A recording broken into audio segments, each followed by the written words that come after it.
ಚಿಂದಿ ಉಡಾಯಿಸೋ ಖಾರ ಬಣ್ಣ ರುಚಿಯನ್ನು ನೀಡುತ್ತದೆ. ಮೆಣಸಿನ ಪುಡಿ ಚಿಂದಿ ಉಡಾಯಿಸೋ ಖಾರ ಬಣ್ಣ ರುಚಿ. ಇನ್ನು ಧಾರಾಕಾರ ಮಳೆಗೆ ತತ್ತರಿಸಿ ಹೋಗಿದೆ ಬೆಂಗಳೂರು. ಆಡುಗೋಡಿಯಲ್ಲಂತೂ ಮನೆಗಳಿಗೆ ನೀರು ನುಗ್ಗಿಬಿಟ್ಟಿದೆ. ಮನೆ ಒಳಗಡೆ ಇದ್ದಂತ ಸಾಮಗ್ರಿಗಳೆಲ್ಲವೂ ಕೂಡ ನೀರ್ ಪಾಲಾಗ್ಬಿಟ್ಟಿದ್ದಾವೆ. ಮನೆ ಒಳಗೆ ನೀರು ನುಗ್ತಾ ಇದ್ದಂತೆ ನೀರನ್ನ ಹೊರಗೆ ಹಾಕುವಂತ ಯತ್ನ, ಜೊತೆಗೆ ಮನೆಯಲ್ಲಿರುವಂತ ಎಲ್ಲಾ ಸಾಮಗ್ರಿಗಳು ಕೂಡ ನೀರು ಪಾಲಾಗಿರೋ.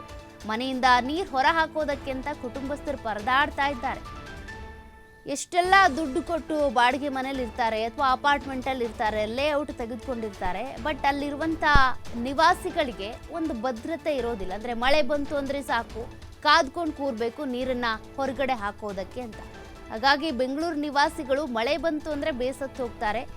ಕಾರಣ ಈ ರೀತಿಯಾಗಿ ಮಳೆ ನೀರು ಮನೆ ಒಳಗೇನೆ ನುಗ್ಗಿಬಿಡುತ್ತೆ ಅಂತ. ನೋಡಿ, ಆ ದೃಶ್ಯಗಳನ್ನು ನೀವು ಗಮನಿಸ್ಬೋದು. ಆಡುಗೋಡಿಯಲ್ಲಿ ಮಳೆಯಿಂದ ಯಾವ ರೀತಿ ಎಫೆಕ್ಟ್ ಆಗಿದೆ, ಮನೆಗಳಿಗೆ ನೀರು ನುಗ್ಗಿದೆ. ನೀರು ನುಗ್ಗಿರೋದ್ರಿಂದ ಒಂದಷ್ಟು ಕಾಸ್ಟ್ಲಿ ವಸ್ತುಗಳು ಇರ್ತವೆ ಅಥವಾ ಮನೆ ದಿನಸಿ ವಸ್ತುಗಳು ಇರ್ತವೆ, ಅವೆಲ್ಲವೂ ಕೂಡ ನೀರು ಪಾಲೆ. ಕಿಚನ್ ಒಳಗೆ ನೀರು ನುಗ್ಗುತ್ತೆ, ಹಾಲೊಳಗೆ ನೀರು ನುಗ್ಗುತ್ತೆ.